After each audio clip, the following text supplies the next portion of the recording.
예, 휴먼 라이브 오러리 시간입니다. 어, 오늘은 지성수 위원님께서 도를 아십니까?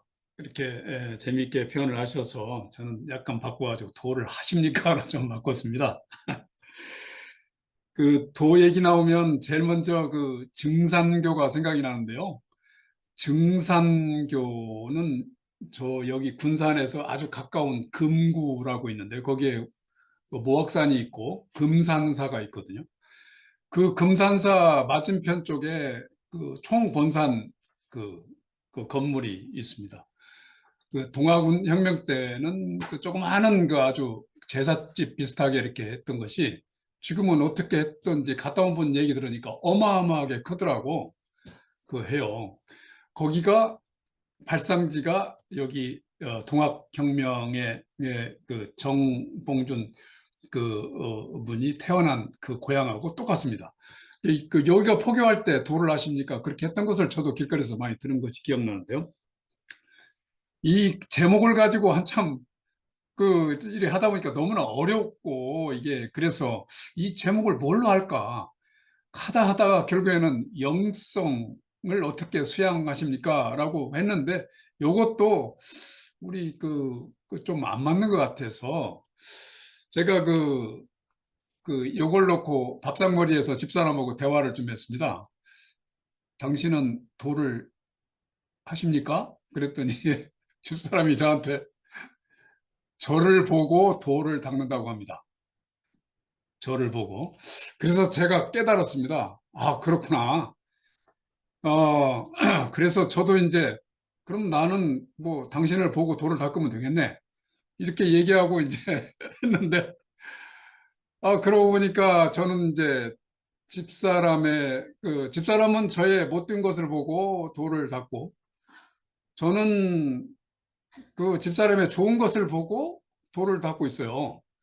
지금 그렇게 살아가고 있습니다. 그래서 참 이게 저희가 일상생활에서 이렇게 신앙이라고 하는 것을 실천하는 이러한 생활이 참 멀리 있고 뭐 깊이가 있고 뭐 이런 게 아니라 이거 단순하구나 라고 느끼면서 요즘 살아가고 있거든요.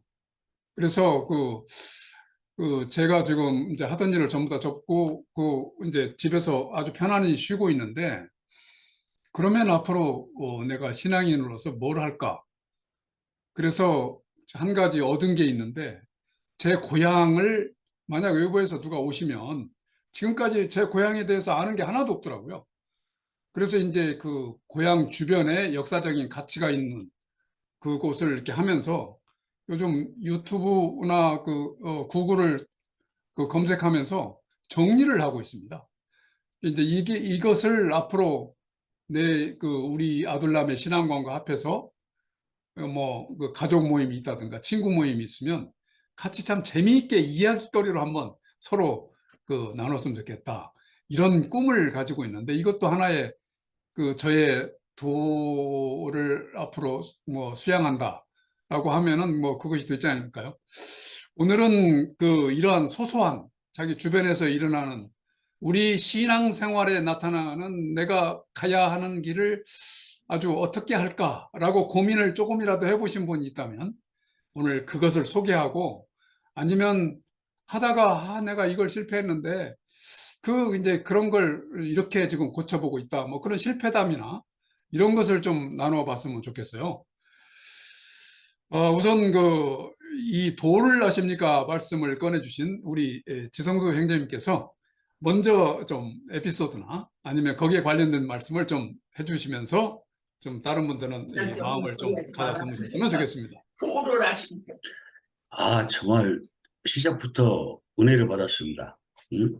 우리 김정혜 자매님이 하신 말씀이 큰자 명언이에요. 남편을 보고 도를 닦는다는 거. 그거 진짜 명언입니다. 근데 사실은 이제 그거 좀 다른 문제고, 그건 아주 좋은 얘기고요. 근데 저는 요즘 도를 닦고 있는데 아주 골치 아픈 사람을 보고 도를 닦고 있어요. 제가 여기 시드니에 왔는데, 내가 평소에 받은 사람인데 그 사람이 초청하고 해서 왔는데 같이 일을 해보니까 같이 일을 해보지 않으면 모르잖아요, 사람은. 오래 알았지만. 이거는 뭐, 이거 그 사람이 진짜 들을 수가 없으니까, 이게, 나이 60이 넘은 사람이 인격적으로 너무너무 미숙한 거예요. 미성숙한 사람인 거예요. 그 사람 때문에 지금 도를 굉장히 닦고 있습니다. 기도도 하고 있고, 뭐 그렇습니다. 그건 그렇고요. 그, 그 제목을 참 잘 정하셨네요. 도를 하십니까? 예. 잘 정하셨는데, 그걸 조금 또, 구체적으로 표현하면 어떻게 수련하고 계십니까? 뭐 이런 말로, 나름대로 여기서 수련이라는 건 굉장히 중요하다고 생각합니다. 왜냐하면 사람이 훈련이 된 사람이 있고 안 된 사람이 있거든요.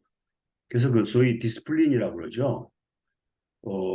그래서 여기 그 외국에는 주로 한국은 뭐 사립학교를 해봐야 그런 별 볼 일 없지만 외국은 사실 사립학교가 돈 많이 내는 만큼 가치가 있습니다. 그 공립학교 졸업생들하고 사립학교 출신들하고 완전히 틀려요. 왜냐하면 사립학교는 훈련을 시켜요. 그래서 소위 말하는 디스플린이 철저히 돼요. 한 번은요, 이런 일이 있어요. 제가 어떤 학생들하고 이렇게, 교복 입고 사립학교 학생이 있는데요. 무슨 얘기를 하다가 콜라를 이렇게 마시려는데 주니까 콜라를, 자기 안 먹는데요. 왜? 길거리에서 이런 거 먹으면 안 된다고. 아니, 호주같이 그렇게 막, 완전히 개방적이고 그런 사회에서도 사립학교 애들은 그렇게 또 훈련을 하더라고요. 나름대로 그게 뭐 좋고 나쁜 걸 떠나서 나름대로의 훈련을 철저히 해요, 사립학교는. 그런 면에서 돈 많이 내는 사립학교가 뭐 거저가 아닙니다. 뭔가 이렇게 사람이 규모가 있고 이렇게 되게 그렇게 가르쳐요. 그런 것처럼 우리가 우리 훈련, 자기 자신의 훈련이 된 사람과 안 된 사람은 굉장히 차이가 크죠. 그런 면에서 이제 가장 높은 훈련이 뭐 영적인 훈련인데 그 영적인 훈련은 워낙 뭐 갈래가 많고요. 그래서 훈련된 사람인지 아닌지 내 자신이 또 어떻게 나를 훈련하고 있는지 뭐 그런 거를 오늘 좀 얘기를 해보면 좋을 것 같습니다. 예, 오늘 말씀을 이제 열으셨습니다. 이제 저 같은 경우도 그 가장 제가 간절하게 기도했을 때가 있는데 그때가 사업 망하고 어찌할 수 없는 그 상황에 있을 때 그 기도를 아주 진지하고 깊게 했거든요. 그 기도의 그 제목이 어떤 건지 아십니까? 예수님, 지금 오세요. 아, 그랬습니다.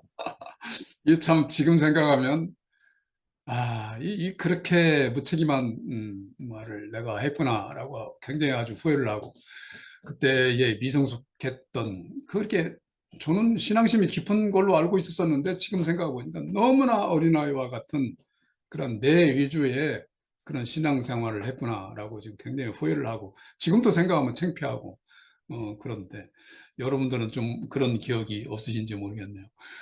그 전에 이런 생각을 하면서 김웅재 형제님께서 그 어려웠던 시절을 눈물을 흘리시면서 얘기할 때 저도 아주 눈물을 흘리고 그랬었는데 우리 김웅재 형제님도 만약 하실 말씀이 좀 있으실 것 같아요. 좀 우리한테 그때 많은 도움을 주셨죠.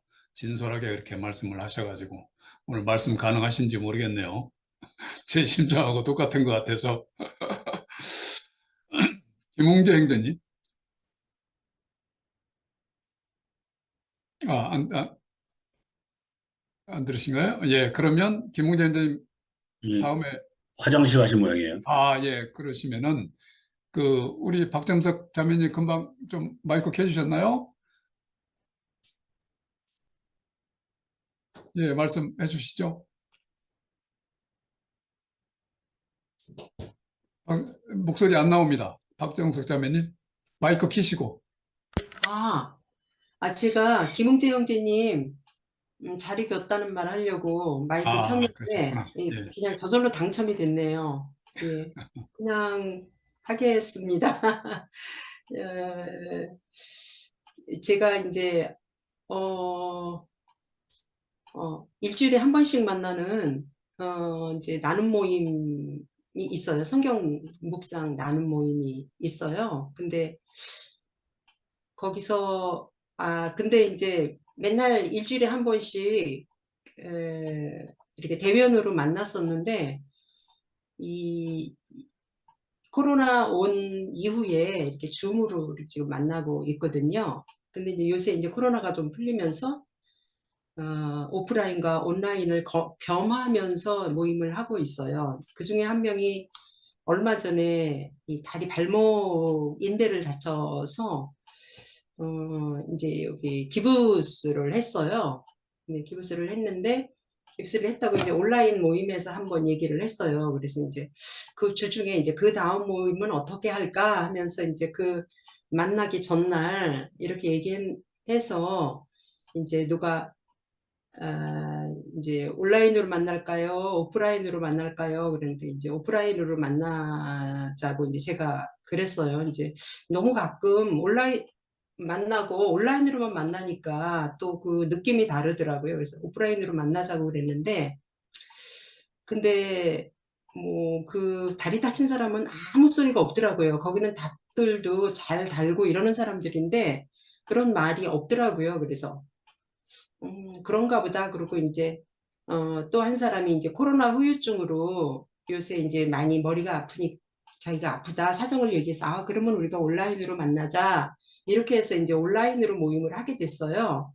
근데 그 인대 다친 그 사람이 그날 만났는데 얼굴 표정이 안 좋더라고요. 그래서 왜 그런가 그랬더니 이제 처음엔 얘기 안 하다가 나중에 얘기가 자기가 발을 다쳤는데 이렇게 다들 알아주지 않고 이렇게 오프라인으로 만나자고 했다. 자기 아픈 거를 이렇게 알아주지 못하는 거에 서운함을 표시하더라고요. 그래서 그렇구나. 근데 저도 한 3, 4년 전에 한 4, 5년 전인가 발에 인대를 심하게 다쳤었어요. 인대가 찢어져가지고 깁스를 이제 몇 달을 하고 그러고 있었는데 깁스하고 이제 밑에 뭐 저기 정형외과에서 주는 파란 신발 신고 그러고 다녔는데 그러고도 저는 그냥 이렇게 붓기만 가라앉으면은 별로 크게 아프진 않으니까 조심하면서 일상생활을 다 하고 뭐 어디 모임이든지 그냥 좀 다 가고 뭐 별로 개의치 않고 그냥 다 다녔어요. 그렇게 하고 이제 뭐 왼쪽 다리뿐만 아니라 그게 다 나을만 하니까 다시 오른쪽 다리까지 다쳐가지고 또 1년을 고생하고 그랬는데 그랬을 때도 불구하고 저는 그냥 다 이렇게 다녀왔거든요. 그래서 저는 막 깁스한 다음 날도 그냥 어디 뭐 사람 만나러 나가고 이랬는데 이 사람은 한 열흘 정도 됐는데 그래요. 그래서 난 너무 의외다. 내가 안 다쳐본 사람은 같으면 모르는데 내가 다쳐본 사람으로 충분히 다닐 수 있는데 그런다라는 생각을 하면서 처음에는 막 왜 저렇게 너무 벌벌 떨지? 막 이런 생각만 했었어요. 근데 나중에 생각해 보니까 이게 나는 뭐를 객관적으로 본다 하는 게 자기 기준으로 해서 객관적으로 보는 거더라고요. 그래서 그 객관적인 게 모두 다 똑같은 느낌을 갖는 게 아니라는 거를 요번에 더 깨달았어요. 그래서 내가 다쳤는데 나는 그 사람보다 더 많이 다쳤는데도 이렇게 활발하게 다니고 이랬는데 그 사람은 못 다니는 거에 대해서 이상한 게 아니라 똑같은 통증이라도 느끼는 아픔이 다 다르구나. 그러니까 이거는 어떤 물리적인 외적인 그 아픔이지만 외적인 통증이지만 그거 말고 마음의 아픔이라든지 이런 것도 다 그 통증에 따라 느끼는 것이 사람마다 다 다르구나 이런 것들을 느꼈고 저는 좀 이렇게 예민하고 성격이 이렇게 막 많이 걱정하고 이러는 성격이 아니라 이런 마음의 어떤 그 어려움이나 통증도 그렇게 그냥 막 미리 상상해서 걱정하고 이러는 스타일이 아니어서 다른 사람의 아픔을 그렇게 많이 공감을 잘 못하는 경우가 많이 있어요. 그래서 그 사람이 내가 생각하기에는 10만큼 아파야 되는데 100만큼 아프다 그러면은 그냥 그걸 인정해주고 느껴야 되겠구나 이런 거를 요번에 그 사람의 아픔을 통해서 그리고 내가 경험하지 않은 그런 사고라면은 그냥 아프구나 이랬을 텐데 내가 경험했는데 그렇게 그 정도 아닌데 얘는 왜 이러지 하면서 걔를 판단하고 또 내 기준으로 그 아픔을 내가 재단하고 아 이러지 말아야겠구나. 그 사람이 100만큼 아프다 그러면 100만큼 아픈 거고 뭐 50만큼 아프면 50만큼 아픈 거고 거기에 공감해 줘야겠다. 이런 생각을 했어요. 그래서 아까 문영은 형제님이 문영은 형제님 아내가 문영은 형제님을 보고 도를 한다고 그런 것처럼 정말 이 자기가 어떤 수양을 하고 깨닫는 것이 어디 멀리 있고 그런 게 아니라 가까운 관계 속에서 도를 한다. 이거를 요번에 느껴서 말씀드립니다. 이상입니다. 예. 우리 박 자매님도 그냥 공감을 키우려고 노력을 하시고 지금 열심히 살아가시는 모습이 뭐 그대로 보입니다. 그 다음에는 좀 안미자 자매님께서 자매님 대를 좀 이어서 말씀 좀 해주시고요. 아까 김웅재 형제님 안 계실 때 제가 그 가장 어려웠을 때를 생각하면서 전에 김웅재 형제님이 어려웠을 때에 진솔하게 얘기하시는 거 보고 같이 좀 눈물을 흘린 적이 있는데 뭐 그때가 자기 본인이 한 단계 높이는 아주 좋은 시기였다고 지나가 보면 이렇게 생각이 들어서 그 안미자 자매님 말씀하신 다음에 우리 김웅재 형제님께서 그 이런 우리가 일상생활에서 자기의 그 수련하고 자기의 이렇게 길을 닦는 그런 쪽에서 한번 말씀을 해주셨으면 좋겠고요. 안미자 자매님께서 우리 박 자매님께서 하셨으니까 우리 안 자매님께서도 좀 한번 말씀해 주셨으면 고맙겠습니다. 네, 안녕하세요. 목이 지금 칼칼해서 저는 화성에 사는 안미자입니다. 오늘 도를 아십니까? 이 주제를 보고 저는 사실은 그 우리 저희 길거리에 가면 뭐 요즘에는 그런 일이 별로 없는데 예전에는 진짜 많았어요. 뭐 도를 아십니까? 그래서 저는 그 이야기인가 이렇게 생각을 했는데 그게 아닌 것 같아요. 그래서 어, 저는 이제 이 도에 대해서 좀 두 가지가 있는데 제가 좀 성격이 조금 제가 이렇게 보는 거하고 다르게 좀 다혈질이거든요. 왜냐면 그게 조상 대대로 우리 식구들이 좀 다혈질이더라고요. 그래서 제가 그 다혈질을 이어받은 것 같은데, 어, 제가 이 다혈질이 좀 많이 조금 이게 돌을 많이 닦은 적이 언제였냐면 제가 그 회사 생활을 하면서 제 상사가 굉장히 다혈질이더라고요. 저보다 조금 더 좀 심한 다혈질이다 보니까 제가 뭐 그거 무슨 일을 이제 뭐 했을 때 일단 화부터 내더라고요. 그분은. 그래서 제가 그 화를 내다 보니까 제가 뭐 설명을 좀 하려고 하면은 막 뭐라고 하냐면 나 무시하는 거냐고.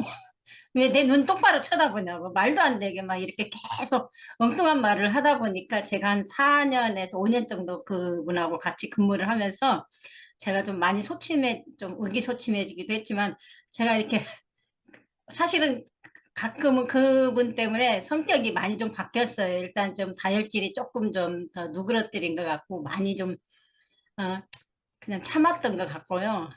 네, 그래도 제가 워낙 성격이 긍정적이다 보니까 뭐 화병은 안 난 것 같아요.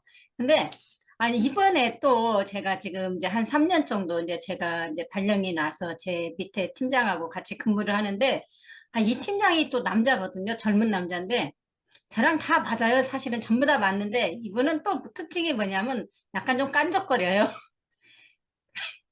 그러다 보니까 이 젊은 사람들은 설득을 해서 안 돼요. 왜냐면 자기 주관이 굉장히 뚜렷하고, 뭐, 자기가 뭐, 아무리 바빠서, 뭐, 벼락이, 뭐, 무슨 뭐 급한 일이 있더라도, 회사에 급한 일이 있더라도, 자기는 9시, 6시가 이게 원칙이에요. 절대 1분도 더 넘으면 안 된다고 생각을 하는 사람이고, 불합리하다 이러면은, 저는 합리적인 것 같은데, 젊다 보니까 불합리하다고 생각을 해서, 이게 설득이 안 돼요. 뭐든지 원칙대로 해야 된다. 그래서 제가 많이 돌을 닦고 있습니다. 예, 고맙습니다. 그 성격 차 때문에 특히 타고난 성격은 저도 이제 어쩔 수 없다고 보고 이것을 진짜 그래서 닦는다라는 얘기가 나오지 않았나 그렇게 생각이 들 정도로 저도 성격에 대해서 굉장히 어려움을 겪고 있는데요. 우리 김웅재 형제님 좀 준비되셨나요? 예, 안녕하십니까. 김웅재입니다. 죄송합니다. 아까 좀 졸았습니다. 어제, 요즘 너무 좀, 뭔가 좀, 이번 주 피곤해가지고 졸다가 얼른 가서 커피 한 잔 좀 끓여가지고 왔습니다. 그 도라는 것에 대해서 특별히 오늘 문영훈 형제님 정말 기발한 생각을 하셨다라고 하는 게 도를 아십니까가 아니라 도를 하십니까? 라는 것으로 인해서 서로가 생각하고 있는 그 도, 이런 것을 이렇게 같이 공유하신다는 건 너무나 좋은 생각인 것 같습니다. 사실 저는 먼저 이제 한 가지 우리가 갖고 있는 기존의 관념들 속에서 도라고 하면은 도를 닦는다, 뭐 도인이다 하면은 일단 머릿속에 생각되는 것이 절제하는 사람, 그다음에 자신의 감정이 겉으로 이렇게 표출되지 않는 사람, 인내하는 사람, 때로는 중용을 실천하는 사람, 이런 식으로 우리 머릿속에 좀 각인이 되다 보니까 그 도라는 개념을 너무 쉽게 거기에서 벗어나지 않으려고 이렇게 생각하는 것 같아요. 그래서 마치 도를 한다는 것은 어떤 경지에 이르도록 훈련하는 거, 이런 쪽으로 너무 생각하지 않나, 라고 좀, 반문을 하게 됩니다. 사실, 제가 몇몇 분은 아시는 것처럼 제가 원래 전공이 음악인데, 제가 80년대 그때 학교 다닐 때, 음대생들은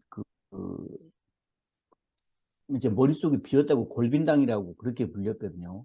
그래서, 밖에서 막 아무리 경찰들이 학교 안으로 들어오고 정말 최루탄 연기, 화염병, 돌, 이런 치열한 학생들의 삶을 살고 있을 때 지니들은 멋만 부리고 다니고 음대생들은 꼭 그 안에서 자기 성악하는 친구들은 목 틔운다고 그러고 연습한다고 그러고 그런 것들만 하고 있어서 골빈당이라고 하는 얘기가 있었는데 저는 그 말이 듣기 싫어서 사실 이제 좀 반대되는 쪽에 공부도 좀 의도적으로 했던 것 같고, 그래서 흔히 말하는 이렇게 좀 의식화 교육도 받았고 그렇게 했었습니다. 근데 그러면서 제가 접한 게 이제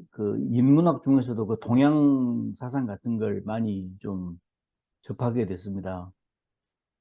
도 하면 일단 우리가 생각하는, 이제 동양 쪽에서는 생각할 때 우리는 가장 먼저 노자를 떠올리는데요. 노자의 흔히 말하는 도덕경이라는 것 중에서 딱 한 구절을 도란 무엇인가 라고 표현한 노자가 한 구절만 이렇게 들어봐라 하면 저는 당연히 상선약수라고 생각을 합니다. 그래서 어쩌면 가장 빼어난 것, 물처럼 흘러가는 것이라고 하지 않습니까? 자연에 거스르지 않고 어느 곳이나 막힘이 없이 흘러가는 것. 사실 그게 도라고 저는 생각을 하거든요. 그렇다면 이제 내 개인의 삶에 적용해 본다면 도라는 것은 누가 도 닦고 앉아있네 라고 하는 것처럼 세상에 어떤 일이 있어도 나는 딱 결과부자를 틀고 앉아서 내 감정이라든가 오감이 흔들리지 않고 한 곳에 집중하고 있고 절제하고 뭔가를 그런 것이 과연 그런 것이 맞을까라는 생각을 이제 하게 돼요. 그래서 나이가 들면서 점점 그걸 깨닫게 되는 게 정말 도라고 하는 것은 어쩌면 물처럼 흘러가게 내버려 둔다면 때로는 내 감정을 그냥 있는 그대로 표현하는 것도 도라고 생각을 합니다. 물론 이제 일반적으로는 저 같은 경우에 그렇게 말하면 성질 정말 거지 같네 라고 이런 얘기를 듣거든요.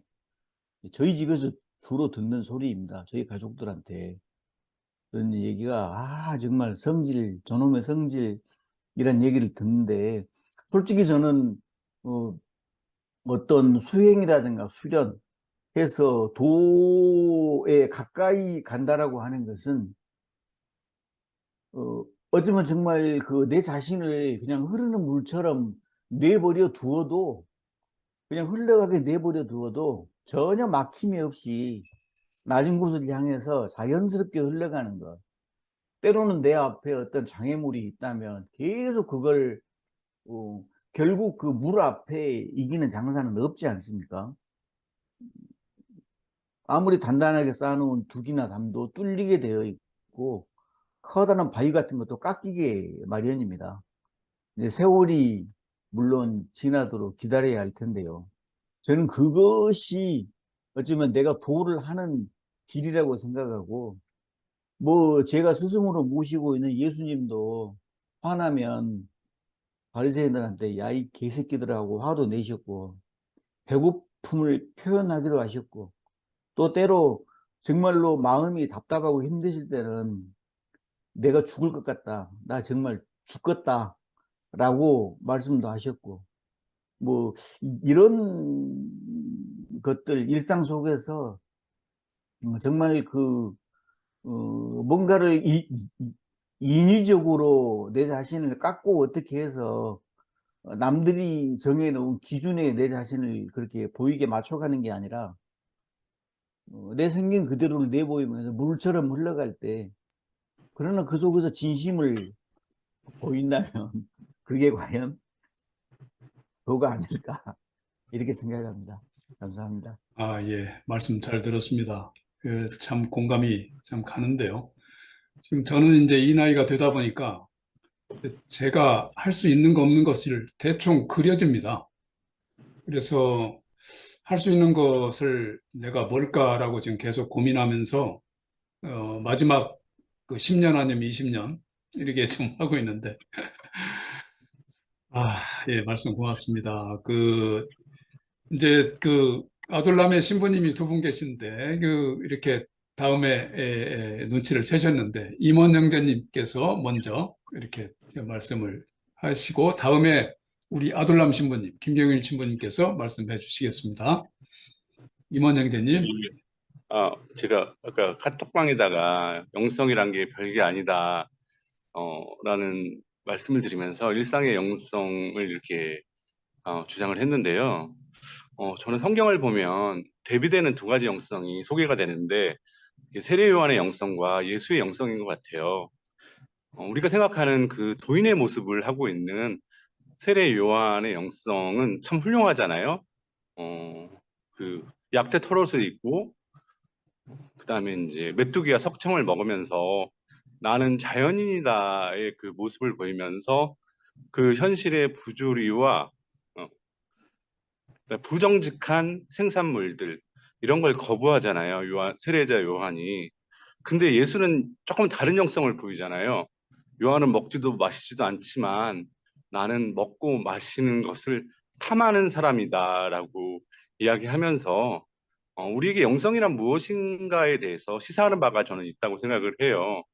그러니까 지금 우리가 살고 있는 이 자본주의 체제 하에서 우리가 자본주의 체제를 부정하는 것이 영성이 아니라 그것은 어떻게 보면 그런 운동을 하는 사람들도 훌륭하지만 그것이 영성의 전부는 아니다라는 그런 힌트가 저에게 주어졌다고 생각하고요. 저는 대신 예수님께서 보여주셨던 그 영성이라는 게 이 체제와 이 현실을 받아들이지만 거기에 함몰되지 않는 것. 그것이 예수가 보여준 영성이 아닌가 싶습니다. 우리에게 주어진 이 현실을 우린 나름대로 받아들이면서도 이 체제와 현실 속에 함몰되는 것이 아니라 그 안에서 균열을 내고 그 안에서 새로운 대안을 제시하고 새로운 길을 향해 나아가는 것인데 이게 이렇게 말씀드리면 되게 거창한 것 같잖아요.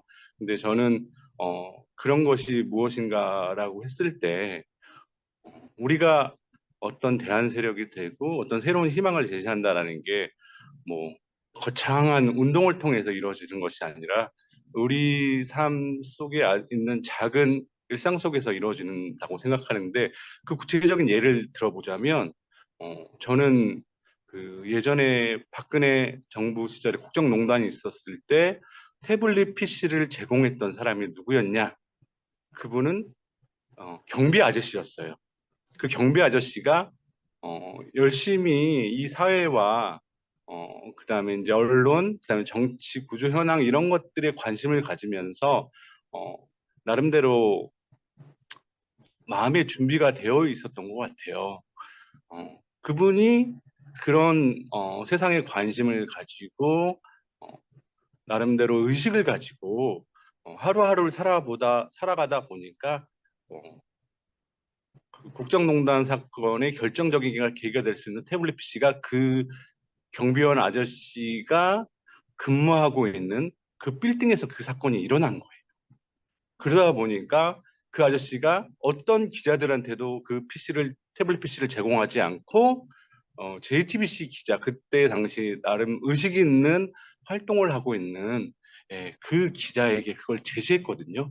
그러면서 대한민국의 역사가 바뀌었잖아요. 그러니까 이게 어, 저는 그래요. 우리의 소소한, 그다음에 우리가 나름대로 각성되어 있고 준비되어 있는 삶을 살고 있으면 아주 우연한 기회, 계기를 통해서 그게 꽃피울 수 있다라는 그런 교훈을 거기서 받았거든요. 그래서 저는 그런 것 같아요. 어, 정말 그 누구보다도 대한민국 역사에 큰 기여를 한 그 아저씨가 그냥 겉으로 보기에는 그냥 동네 아저씨고 경비를 하는 분이잖아요. 그분을 평소에 사람들이 막 존경하고 위대한 사람이고 대단한 사람이다라고 평소에 평가하지 않았습니다. 근데 거기에 저는 큰 힌트가 있다고 생각하고 예수께서 예수님의 제자를 삼은 것도 뭐 법대를 나오고 고위 관직이고 뭐 훌륭한 사람들이고 돈 많은 사람들이고 그런 사람이 아니라 그냥 갈릴리의 평범한 노동자, 예, 무식하기도 하고 그런 사람들을 통해서 역사가 일어나는 걸 보면서 저는 일상의 영성이 정말 중요하고 우리가 영성에 대한 선입관을 좀 버리자라는 생각입니다. 감사합니다. 예, 감사합니다.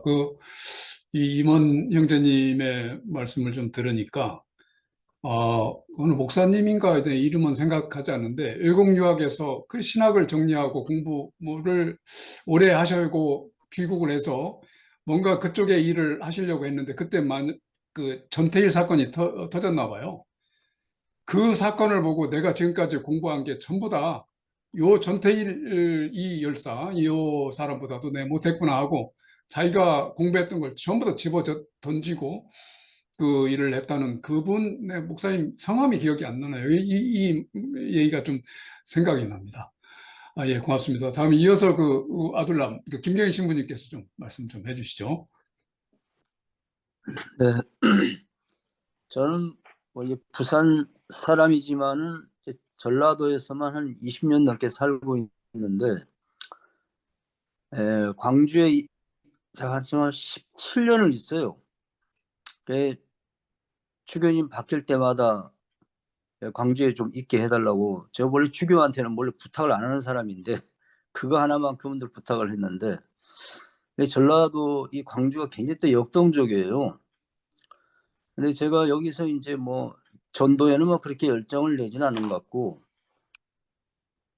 그냥 친구 사귀는 걸로 그냥 세월을 보냈습니다. 근데 이 정상교 쪽 사람들을 자꾸 만나게 돼요.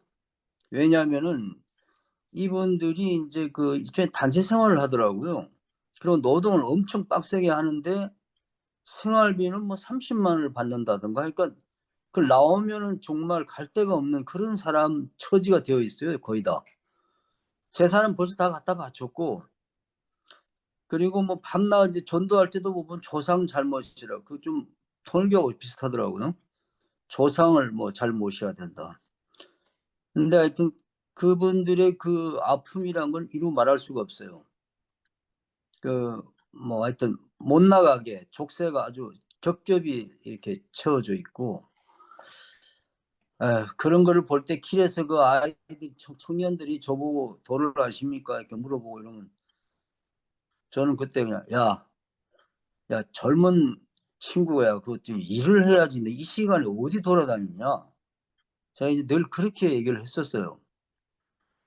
너 지금 임마 실업자야 임마 하고 제가 이제 그랬는데 뭐 하여튼 참 그 도를 아십니까? 얘가 나와서 이제 하는 얘기고 저는 제가 이제 아까 이제 도를 어떻게 닦느냐 이렇게 얘기가 나오니까 저도 좀 당황스럽습니다만은 제가 신학원 다닐 때 이제 그 별명이 김성질이었어요. 성질 하도 부린다고. 그래가지고 그때 또 밤낮 애들 들고 패가지고 걔네들이 다 신부가 됐기 때문에 맞은 애들이 저한테만 복수하는 게 아니라 이제 제 아들까지 복수를 당해요. 그 저는 누굴 팼는가 기억도 안 나요, 솔직히.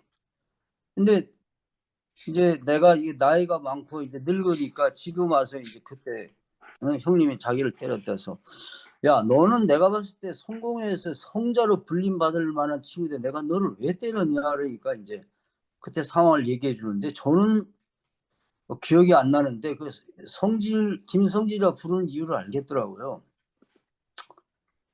하여튼 참 뭐 성질을 못 이겨서 또 말보다 주먹이 먼저 나가는 통에 키는 또 거의 난장이 똥자루만 한데 어쨌든 그 성질 때문에 참 여러 사람을 많이 힘들게 했는데 그 제가 이제 교회에서 이제 당신은 이 교회에 있을 품성이 안 된다 그래서 이제 교회에서 쫓겨나가 가지고 그때 뭐 민중이 되어서 민중으로 살자 뭐 구호를 많이 외쳤기 때문에 한번 말한 대로 한번 해보자 이래서 이제 지하철 노가다부터 해서 이렇게 노동하는 일을 했더니 그 역시 이제 제 성질 때문에 이제 노가다 판에서도 항상 문제가 되긴 했는데 그 노가다에서 만난 그 노가다로 평생 늙은 어른들이 제가 보기에는 정말 도인들이었어요. 그 저보고 제가 정말 존경하던 노가다 십장이 있었는데 그분은 정말 성자였어요. 지금 생각해도. 그만큼 그 민중들에게 그 설득력과 감동을 주는 분이 없었어요. 예. 그래서 굉장히 감동을 받는데 그분이 또 뇌종양으로 또 죽어버렸어요. 일찍이. 근데 하여튼 잊을 수 없는 선생이죠. 근데 그때 그분이 저보고 하는 얘기가 야 찔통을 20번을 쥐면 뭐하냐. 한 번 참을 줄 알아야지. 이게 저한테 굉장히 큰 화두가 되더라고요. 예? 참을 줄 모르는 거예요. 저는 성질을 그냥 내고 마는 거예요. 일단 그러니까 공사판을 개판으로 만들어요. 저 때문에 그냥 죽도록 그냥 고생해서 일을 해놓은 걸 옆집 아줌마한테 성질 내가지고 이제 그거 다 무로 돌아갈 뻔한 일도 있었고 그래서 다른 사람에게 피해를 주게 되니까 그때 제가 깨달은 거예요. 아, 이 성질을 정말 어떻게 해야 되겠다. 그게 좀 노력해서 되는 건 아니더라고요. 인생에서 매를 엄청 얻어 맞으니까 그게 좀 깎여 나가더라고요. 그 제가 한동안 또 평화 운동한다고 이렇게 따라다녔는데 그때 후배들이 하는 말이 아 이제 맞을 나이가 되니까 평화 운동을 한다고 뭐 이제 그런 얘기를 들었는데 우리 아들이 또 신부예요. 그 저희 성공에서 유일하게 이제 부자 세습이 된 케이스인데 이 강주에는 아무도 안 올라 그러기 때문에 뭐 월급도 없고 신자도 별로 없고 이래서 결국은 주교님한테 부탁해서 이제 아들을 보내달라 해서 아들이 와 있어요. 주교님이 인권 차원에서 보내준다 이래가지고 둘째가 또 다운 신드롬이기 때문에 이제 둘째를 돌봐야 되니까 그런데 하여튼 그 못 닦는다는 게 딴 게 아니라 그냥 자기 자신을 늘 들여다보는 거. 아 내가 또 실수했구나. 또 사고 쳤구나 이러면서 그냥 뭐 들여다보는 거 외에는 방법이 없어요. 또 고치려고 하면 또 더 큰 사고를 쳐요. 제가 보니까 오늘부터 이제 아내하고 이제 말다툼 안 해야지. 그날 꼭 큰 싸움이 나요. 보니까. 그래서 아 이게 누르면은 안 되는구나. 그걸 제가 참 크게 절감했습니다. 그래 이제 저희 아들이 요즘 저한테 하는 충고는 이제 아들이 꼭 아버지 같고 제가 아들 같아요. 지금 상황이 보면은 그래, 아빠, 좀 정신 좀 차려라. 아빠는 지금 30대가 아니다. 왜 그렇게 여생을 그렇게 그냥 성질 부리고 좀 혈기 부리냐. 그게 이제 아들이 감시자로 항상 있어요. 그래가지고 모든 모든 일이 벌어질 때마다 다 보고를 하고 사고 쳐라. 요즘 이제 아들한테 매일 보고하고, 야, 이런 일이 벌어졌는데 내가 이렇게 할 건데 어떻게 하면 좋겠냐. 그러면 아들이 일단 스톱해라. 그러면은 제가 이제 아들한테 순종을 하기로 했기 때문에 알았어. 그러면 내가 일단 스톱한다. 뭐 이렇게 인생살을 살고 있습니다. 이게 돌을 닦아서 되는 문제가 아니라는 거는 저는 절감하고 있고, 이제 늘 감시자가 있어가지고 체크를 당해야 이게 또 일상생활이 유지가 되는 이런 상황입니다. 그래서 그러나 하여튼 다행인 것은 저한테 또 충고를 해주는 사람이 있고, 또 제가 이렇게 또 거기에 순종하려고 마음을 먹는 것 그 자체가 저한테는 또 큰 발전이라고 생각합니다. 순종마저 안 한다면 그러면 이제 또 완전 또 감옥이나 가게 되고 이렇게 될 가능성이 큰데, 하여튼 요거 여기까지 하려합니다. 말이 길어져서. 감사합니다. 말씀 들어보니까 이제 앞으로 상대가 성질을 내면 무조건 참아야 된다라고 마음을 굳게 먹고 있습니다. 왜냐하면 그 다음에 진실이 나오기 때문에, 진정한 그 모습이 나오기 때문에 무조건 참아야 된다, 이런 생각을 제가 말씀 들으면서 오늘 아주 큰 충격이었습니다. 이게 저도 이제 그걸 참는 것을 이제 배워야 되겠습니다. 이어서 우리 전주의 박선배 형제님, 예. 말씀하시죠. 예. 저도 이 주제를 보면서 도를 아십니까로 잘못 봤었어요. 그래서 이거 도를 아십니까? 저기 수원에 가면 그거 많이 있었던 것 같은데 옛날에 그쪽에서 많이 돌아다니는 사람을 본 것 같거든요. 그래서 안미자 자매님 생각이 났습니다. 그리고 한번 제가 인터넷에 한번 유튜브 한번 봤어요. 도를 아십니까? 해가지고 했더니 참 진짜 재밌는 영상이 있더라고요. 그러니까 왜 이렇게 사람들이 이걸로 인해서 속고 따라가서 돈까지 바치고 하는지를 참 재밌게 봤는데, 결국은 그 사람이 연약한 마음, 어쩌면 순진한 거, 순수한 그것을 노리는 거죠. 그런 사람들을 도를 아십니까? 라고 하는 분들은 찾는 거죠. 찾아가지고 이 사람은 넘어오겠다 생각하면 이제 끌고 가서 하는 것 같아 생각이 들었고요. 저는 도를 하는 방법은 이 최근에 그래요.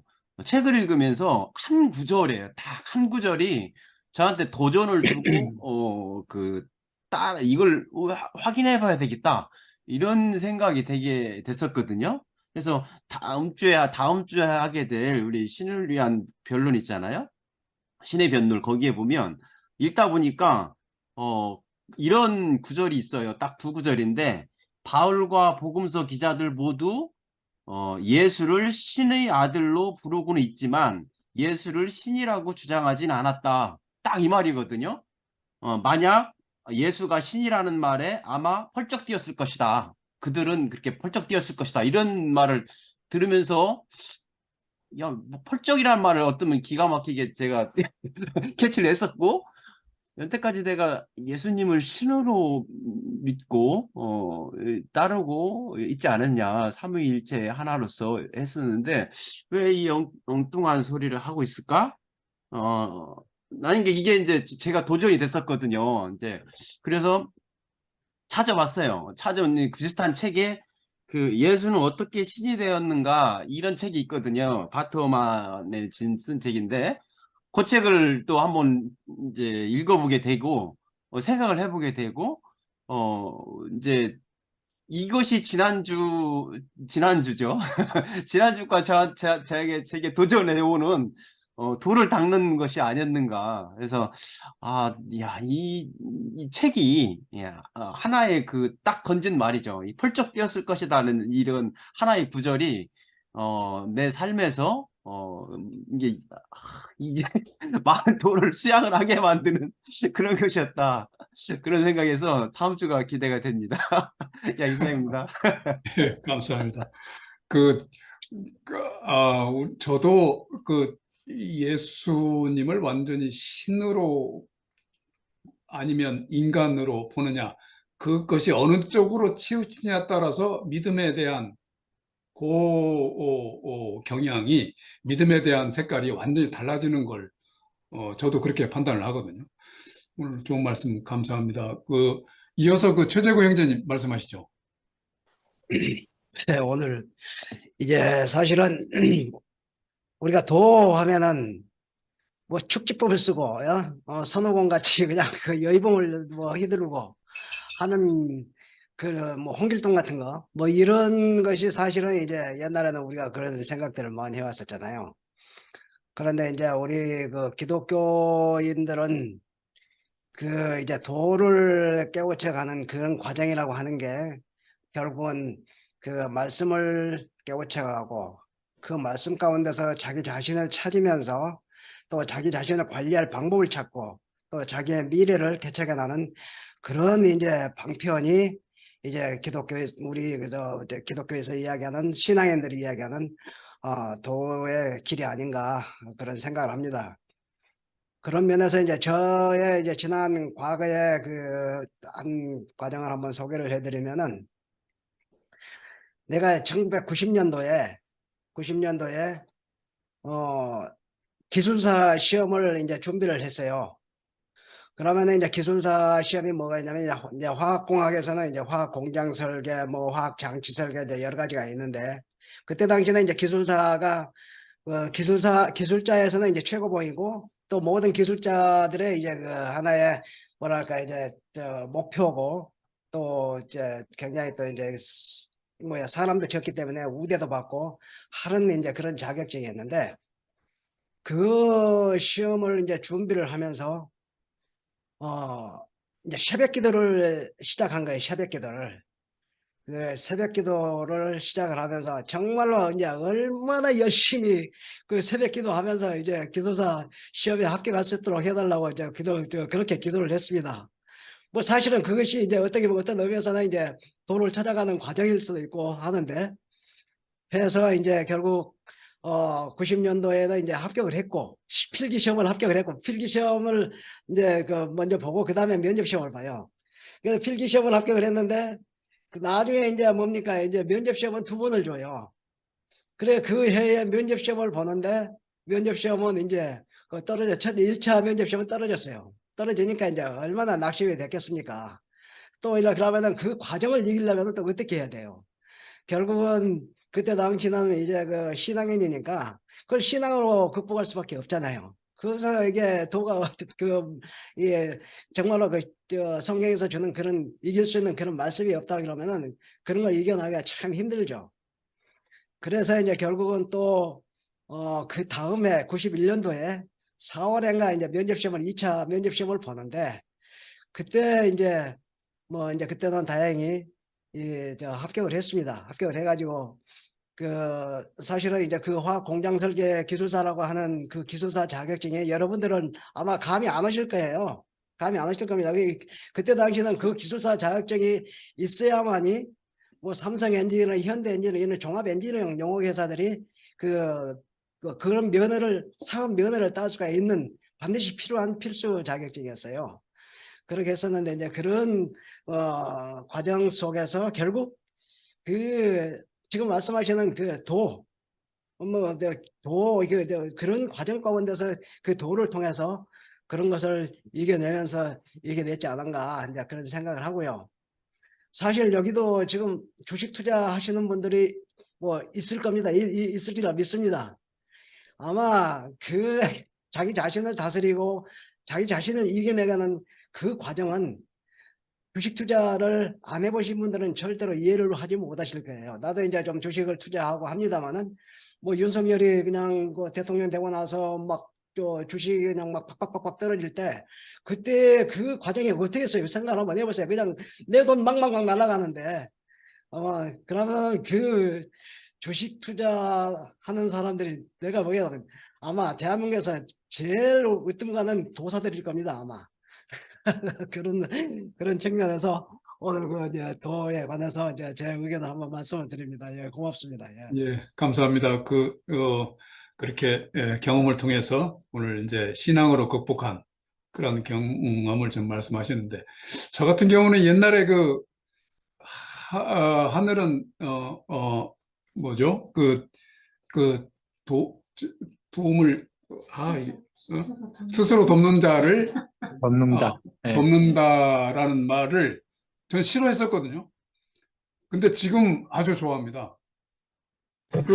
이 신앙관이 바뀌면서 아주 굉장히 아주 이렇게 긍정적으로 됐는데, 아마 이제 제재고 형제님도 아마 그런 신앙으로 극복이 되지 않았나 이렇게 생각이 듭니다. 저는 이제 옛날 신앙생활 할 때 우리 신성남 형제님의 책을 읽고 굉장히 존경했어요. 그리고 야, 이분은 일찍 교회에 대한 실태를 이렇게 먼저 아시고 교회 개혁에 이렇게 앞장을 서셨는데, 야, 이거 참 대단한 분이다 이렇게 생각했는데, 우리 신성남 형제님의 그 길을 닦는 얘기를 좀 듣고 싶습니다. 제 이름이 나와서 깜짝 놀랐습니다. 저를 보고 뭘 좀 도움이 되셨는지는 모르겠지만, 제가 책을 쓰고 그런 것은 사실 뭘 몰라서 겁이 없어서 막 쓴 거고요. 이제 와서 좀 생각해 보면, 그런 말 있지 않습니까? 무식하면 용감하다고. 잘 모르니까 이제 뭐 겁 없이 쓴 거고요. 오늘 그 도를 주제로 이렇게 됐는데, 길 가다가 뭐 도를 아십니까? 이렇게 물어보는 사람들은 대개 다 사입이죠. 거의 다 사입이고, 그 사람들이 물어보는 도는 아마 의미가 좀 다른 것 같아요. 뭐 진리를 아냐? 뭐 이런 식으로 물어본 것 같고, 원래 도의 뜻은 이제 사는 도리, 사는 방법, 사는 길, 뭐 굳이 연결하면 또 연결할 수 있겠죠. 그래서 그렇게 물어보면 아마 듣는 사람들은 다 다른 뜻으로 들을 수도 있다. 사람에 따라서. 돌을 닦는 사람 그러면 우리가 도사라 그러지 않습니까? 그리고 돌을 닦는 장소 그러면 수도원, 뭐 수도사 뭐 이렇게, 그럴 때 도의 의미가 조금씩 다 이제 다른 뉘앙스로 느껴지는데요. 근데 이제 만약에 사는 도리로서의 도를 묻는다면, 우리가 무인도에 가서 산다 그러면 도 닦을 필요 없죠. 혼자 사는데 뭐 사는 돌이 따질 게 뭐 있습니까? 그냥 배고프면 먹고 뭐 졸리면 자고, 그 도리하고 별 관계 없습니다. 근데 우리가 도를 논할 때는, 아까도 좋은 말씀, 재밌는 말씀 많이 들었는데, 주변에 도가 북적대고 같이 지지고 볶으니까 이제 이게 도가 필요한 거고, 도리가 또 필요한 거고. 그런데 저는 그런 뜻에서 도를 말한다면, 이 공동체에 참여하는 거 이 자체가 도를 하고 있는 거라고 생각해요. 어떤 모임이든지 가보면은 꼭 피곤한 분 한두 분 있습니다. 내가 돌을 닦는데 아주 크게 도움을 주시는 분들이 있고, 또 때로는 다른 분들이 돌을 닦는데 내가 성질 부리면서 크게 이제 도움을 줄 때도 있고요. 그런 면에서는 이 소통하고 같이 어울려 사는 이 자체가 이제 우리가 이미 도를 하고 있다, 이런 생각을 들고, 아까 박 선배님 제가 깜짝 놀랐습니다. 진도가 거기까지 나가셨는지. 예수님이 나는 길이요 진리요 생명이다 그러실 때 그 길이 이제 도인데, 뭐 저는 도라고 생각을 해요. 그 예수님이 과연 사람의 아들이냐 하나님의 아들이냐, 뭐 바트만의 책까지 보신다면 진도가 이제 상당히 많이 나가셨죠. 근데 저도 이제 같이 공부하는 입장에서 같은 고민을 하고 있고, 바트만 같은 경우는 사실 본인 스스로 말하기를 자기는 무신론자나, 그분이 원래 목사였죠. 성공의 목사였고, 아주 보수적인 신앙을 가졌던 분인데, 자기는 이제는 무신론자라고 부르지 마라, 나를. 나는 회의론자다. 그러니까 나는 모른다, 그냥. 그러니까 내가 뭘 그동안 아는 척하고 얘기했는데, 사실 이제 와서는 잘 모르겠다, 이제 이런 입장을 하는 분이에요. 근데 제가 그분 책을 관심 있게 좀 보는 이유는, 제가 과거에 모르던 정보를 그분이 많이 이야기를 해요. 이제 학자니까, 신약 학자니까 이제 성경에 대해서 많이 아시고, 그분이 제공하는 정보가 이제 많은 도움도 주고 지혜도 주고 그래요. 근데 뭐 그분의 제가 다 100% 공감할 수 있는 상황은 아니죠. 저도 잘 모르니까. 그런데 결국은 뭐냐면은 핵심적으로 제가 하고 싶은 얘기는, 만약에 이게 진리를 아냐는 질문 뜻으로 묻는다면, 도를 하십니까? 도를 하십니까? 묻는다면 정말 예수님이 그 길인지 아닌지, 예수님이 정말 사람의 아들인지, 아니면 정말 하나님이신지. 뭐 하나님의 아들이다 그러면 그 표현이 좀 애매합니다. 뭐 우리 예수 믿는 사람들도 하나님의 자녀니까요. 그런데 예수님이 다 인간이냐 하나님이냐에 따라서 이게 정말 크게 달라지지 않습니까? 그래서 그거에 대한 질문과 그거에 대한 탐구와, 왜냐하면은 그동안에 우리에게 알려진 신학은 너무 일방적으로 주입되고 약간의 그 포장도 심했기 때문에, 이제 늦게나마 이 나이에 다시 거기에 대한 진지한 탐구를 좀 저는 개인적으로 하고 있습니다. 그래서 그런 면에서는 우리 공동체 내에서도 많은 분들의 도움을 받고 싶고, 저는 그런 것을 깨달아가는 것도 하나의 도를 하고 도를 알아가는 과정이라고 그렇게 생각하고 있습니다. 그래서 많은 분들의 도움을 늘 기대하고 있고, 실제로 또 여기서 도움을 많이 받고 있습니다. 감사합니다. 예, 감사합니다. 이게 오늘은 좀 시간이 늦더라도 이렇게 평소에 전체에 또 다 이렇게 들어보려고 제가 기획을 좀 했었는데 시간이 아쉽네요. 이렇게 어떻게 박정희 형제님이 혹시 계시면, 난 평소에 이렇게 말씀 들어보면은 아주 내공이 상당히 세신데 그 좀 듣고 싶었었는데, 지금 이제 좀 박정희 형제님 좀 말씀 좀 마지막으로 하고 공식적인 아니, 휴먼 라이프 마지막에? 시간이 끝났으면 좋겠습니다. 아니 뭐 이어서 계속 하지만 공식적인 시간은 박우몰님도 참여 안 해요. 박우몰. 예, 예, 근데 안 보이셔서. 오늘은 이렇게 저도 그랬네요. 화면 끄고 계신 분들이면 이동규 형제님도 화면 끄고 계시고 그러시네요. 근데 좀 너무 주제가 좀 어려워서 그냥 듣는 쪽으로 집중했습니다. 근데 듣는 쪽으로 집중했는데, 저는 지난주에 이렇게 광고 듣고 그럴 때 지성수 형제님 말씀하신 것처럼 이렇게 훈련한 디서플린 하는 거를 도의 방법으로 생각하고,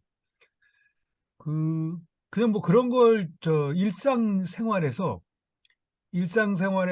내가 실천하고 있는 게 뭐 없지는 않은데 좀 창피해서 얘기하기가 좀 뭐해요. 그런데 한 가지만 말씀드릴게요. 저는 매일 한 가지씩 질문을 써요.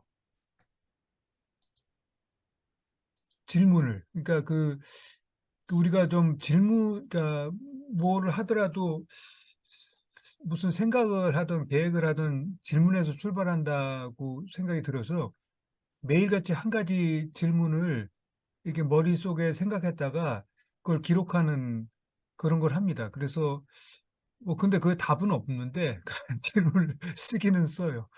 이상입니다. 예. 혹시 박우물 형제님 가능하신가요?